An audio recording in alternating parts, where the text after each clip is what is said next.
Do you want to come up? There's a cat here. You want to say hello? Hello. Hello. Hello, hi, my name is Kera and I haven't slept in a while. That really isn't surprising. Sorry, I keep kicking you. Anyway, happy 2020. I hope all of you are staying safe and healthy and that you're using this time to work on your writing. So before I jump into today's video, I need coffee.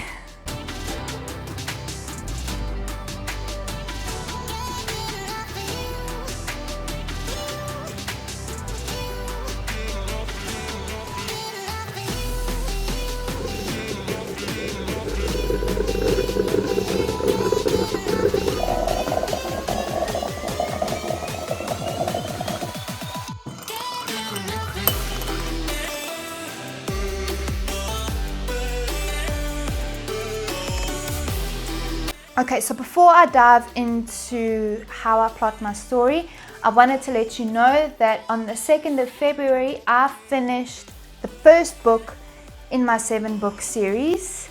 I know, it's amazing. To be 100% honest, I'm not exactly sure how I did it. I did attempt to film a get ready with me styled video to kind of explain everything that I've learned over the decade. And I absolutely hated that video, but if you'd still like to see what I learned, be sure to comment down below.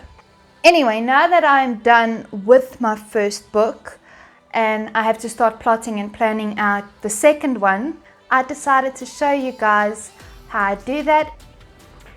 This is how I plot my story. It's actually very simple and hopefully it helps you just a little. If not, it at least gives you some ideas or something to think about while you're stuck practicing social distancing, or as I'd like to call it, my life every day. So normally when I write a story, I usually already have the story lined up and kind of sort of planned in my mind, and I know exactly what needs to happen, and like anything there are some missing pieces. So to connect all the dots, I number everything, which is kind of ironic considering that numbers and I aren't exactly friends. But I find that it's easier for me to renumber everything from important plot points, subplots, locations and characters. I keep the numbers pretty consistent. I use the numbers 3, 5 and 7. So for example, I would have 3 important plots or 3 main plot points that I need to focus on, and I have 5 subplot points that I need to include. I use those points to focus on building relationships or character, and it just keeps me accountable for everything that needs to happen in the story. I'll explain it in hopefully better detail when I show you how I do it on the board. This method helps me keep track of everything and work in such a way that I don't lose the bare essentials that I think will make the story great. It's basically the skeletal outline that I use to mark the important points in my story. So this is the board. I have another one over here. I'll show it to you in a second. It is covered because, like I said, it is the main plot points and sub points that I think are important, and so I'm just covering it, but I'll show you how it works. Yeah, so this is my main board and that's my second board. So this is the first board that I use, and I'll show you everything in detail, but I want to show you this part. So once I've written the chapter, I write the chapter out, I write that I've completed it, and then I do the first edit. I am currently busy with the 3rd edit, I think. So then I write that it's been edited, and then when I'm done, I'm going to take them off of the board. So these are all my chapters, and then on the board I also have a very crudely drawn map that just plots everything. This is one of the first sketches that I did of the island where my story takes place. The new one is a little bit more detailed, so this is just a rough outline so I know more or less where everything is. There's nothing else on this one except for some drawings that I drew when I first started plotting Slayer traits. I drew this in 2009. This is the part that I want to show you. This is the legend for my board. The red pins are important plot points. Blue pins are character subplots. Green is location. And just so I remember all the characters, they're yellow, and then any important notes. But all of the notes normally go into my book, and I'll show you the book when I am done here. Scoring system that I was talking about, 1, 2, 3, 4, 5.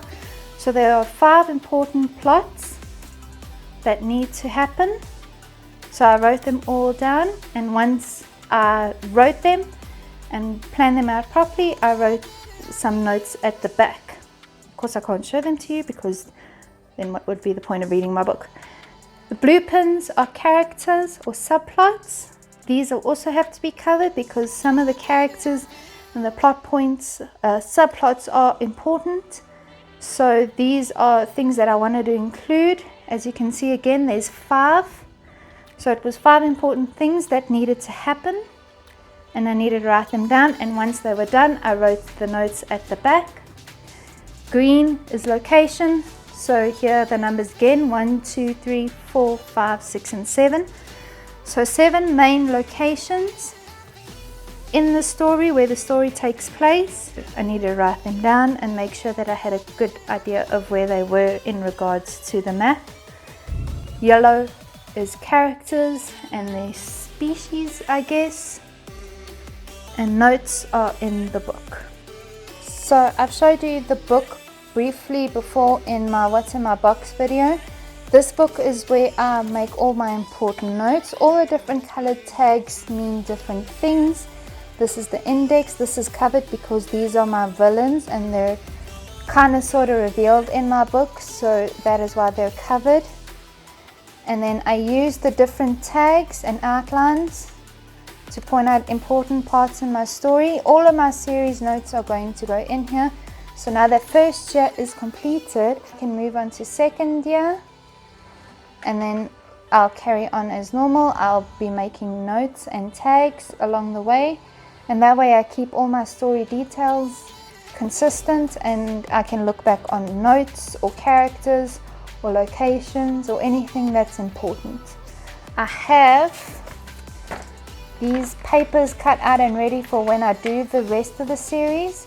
So now that I'm going to be starting second year, I'm going to start replacing them, taking all of that off on the board and replace it with second year notes. So second year plots, subplots, characters and locations.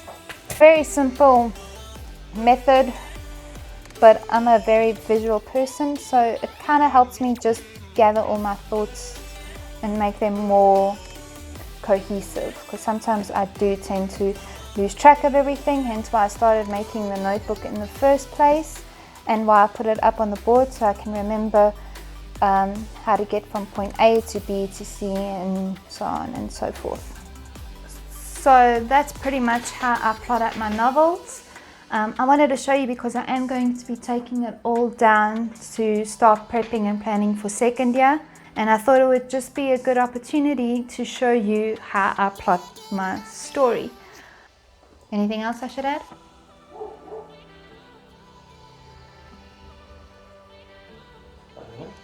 Nothing? One day I will have an outro. One day. Yep. That's it. Thanks so much for watching, and I'll see you next time. Bye. That's going in the video. I have a mark on. I have a mark on.